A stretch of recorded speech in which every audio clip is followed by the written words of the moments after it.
I'm Sarah Doyle, and I have been stewardship coordinator for NOSC for the last 10 years. I started out as a Washington Conservation Corps AmeriCorps and got hired on, and I've been at NOSC for 10 years now. I think I was maybe 5, and my brothers and I would just wander down to the local creek for hours, and it would actually scare my mom because she had no idea where we were. But we would go down to the creek and lift up rocks and look at the macroinvertebrates and see what kind of bugs were hanging out in the creek. And I would hang out with the turtles and hang out with the frogs. It was just a special place for me. And I think that carried through high school and college, where I was definitely drawn to environmental conservation in all fields, but I was always drawn to the rivers and streams. It drew me out here in a way. My college roommate was from Portland, and on one of our college breaks I visited her, and I fell in love with the Northwest and the mountains and the nature and just the community that values our natural areas. And I happened to have a brother who was living in Port Townsend who went to the Wooden Boat School. I decided that this was the place where I was going to try to find work. I applied to the AmeriCorps position at NOSC, and I'm here 10 years later. At NOSC, I dabbled in a little bit of each area of the organization. For the last 10 years, my main focus has been on managing our riparian programs. So that's planting tree buffers along creeks and rivers. And we have a Washington Conservation Corps crew led by Owen French, who's also been supervisor for the last 10 years. They're the folks doing the on-the-ground restoration work, planting trees, removing invasives. And so my role has been coordinating their schedule and planning and implementing our tree plantings, either with the crew or with volunteers. So that's a big part of the role I've had at NOSC. And the other part is I'm part of the grant writing team. I also, as Kevin's out on the construction sites, I play a key role in helping to develop projects from the ground up. That incorporates engaging landowners and engaging partners and getting the projects put together and ready to hand off to my team member, Kevin, and let him shepherd those projects through to construction. So I develop projects and work a lot with landowners in making those projects happen, and in many cases we're working with private landowners. I approach these landowners in a way that allows us to thoughtfully communicate with them on what the projects are going to entail, what kind of benefits they might see out of those projects, especially for them, for their vision of what they want their land to look like. Of course, I go onto these sites, I see a creek that may be degraded or may have some impacts to it, and so I'm always looking at the lens of what the fish want. But in many cases, landowners have a vision for their property, and so when I go out to the sites and work with landowners, it's a very two-way communication, listening to what they envision for their property.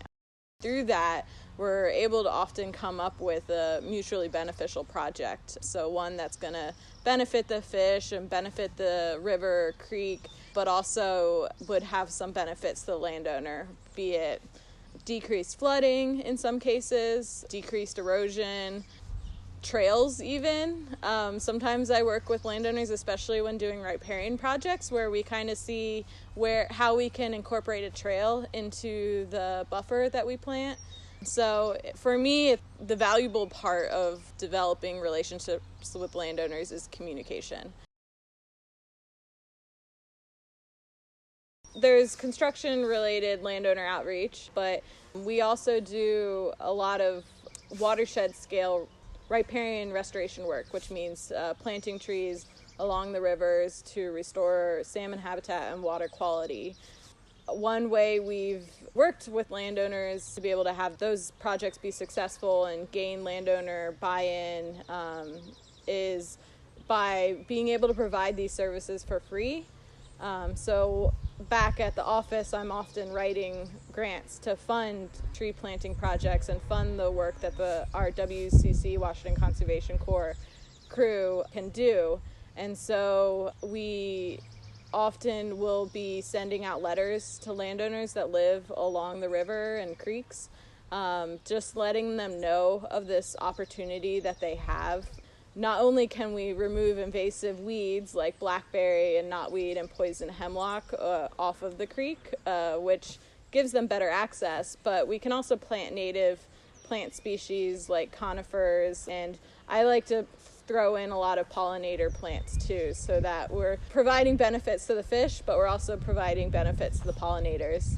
So that's a service that we've been able to provide landowners for the last 10 years, planting trees, removing invasives at no cost to them, and we come back and maintain those trees until they are able to thrive on their own. It's pretty amazing legacy from these riparian projects that we've created.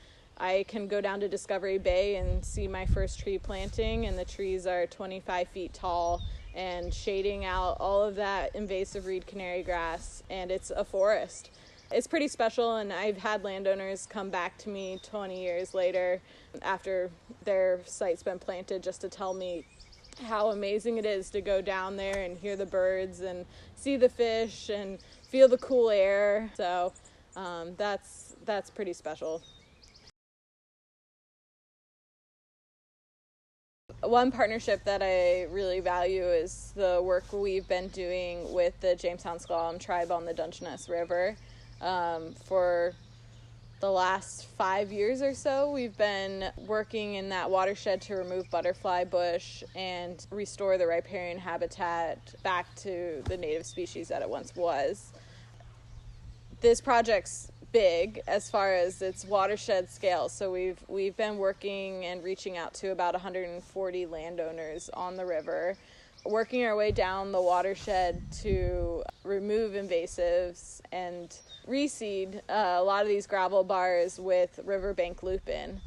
Mainly, folks usually hear about riparian restoration and think tree planting. That's how we do it, but in the case of the Dungeness River, it's just such a dynamic system that there's gravel bars all over it. And so those gravel bars don't have soil or vegetation for the most part. And so when we remove the butterfly bush from these gravel bars, we need to replace those plants with a native plant, because otherwise we're just creating a void for other invasives to come in. We decided that the best way to do that, and this was actually through conversations and collaborating with the Lower Elwha tribe and their work on restoring the habitat after the dam removals, we ended up seeding a lot of these treated areas with riverbank lupin, and on one of those sites was a property owned by the Jamestown Squam tribe, where the river actually relocated in the middle of the night from its main channel over to a side channel. And unfortunately, along that side channel were several homes. And so they ended up losing their backyards. And the Jamestown tribe purchased those properties and relocated those landowners and renters. And NOSC and volunteers have slowly been restoring this floodplain area by planting trees in the uplands, but also by seeding riverbank lupin along the riverbank on the gravel bars. And what was really special was this year, our crew was out maintaining the trees that were planted. And so I got a text from our crew supervisor, Owen, telling me, like, the riverbank lupin is popping, like looks amazing right now. I've never seen anything like this. And I was like, okay, like that's great. That's awesome. It worked. And then the next day, our project manager, Kevin, went out to the site, probably on his way to go surfing. And he also sent me a text with pictures of this huge patch of riverbank lupin that is blooming. And so then finally I was like, I need to go see this, and it was amazing. I walked up to this huge acreage of riverbank lupin and could smell it, and it took my breath away. I never thought such an experimental attempt at restoring riparian on gravel bars was gonna end up like it did. And I'm really excited to be able to share the images that we took while the lupin was blooming, to let landowners know that there's an alternative to butterfly bush that's native, that smells amazing, that's beautiful, and it's not nearly as impactful on the river. I'm excited. I'm excited to start seeing riverbank lupin along the Dungeness and instead of butterfly bush.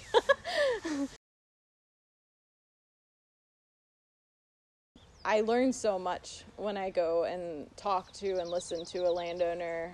For me, it gives me hope, because not only are the landowners interested in restoring their habitat and restoring the creek, but I also hear their stories of the abundance of fish that once were here. As I work my way through these watersheds and working with multiple landowners and hearing that same story and restoring these large reaches of these systems, it gives me hope that we can once more return to that abundance of salmon, where the stories of one of the farmers' fathers getting wheelbarrows of salmon out of the creek because there was so many. It would be amazing to return to that story. Maybe less so wheelbarrows full, but at least being able to share fishing stories. So many of our rivers are closed because we just don't have enough salmon. So I have hope that we can return to those days where salmon were abundant and the habitat was in good shape and we were able to coexist with salmon. When you've been, like I have been able to be part of NOSC for 10 years, I can return to some of these 10-year-old sites and see such a huge change in the habitat there. Mm-hmm. And so that's what makes staying at NOSC so special, is I can actually see what our projects have brought forward onto the peninsula, the value that they've brought to our area.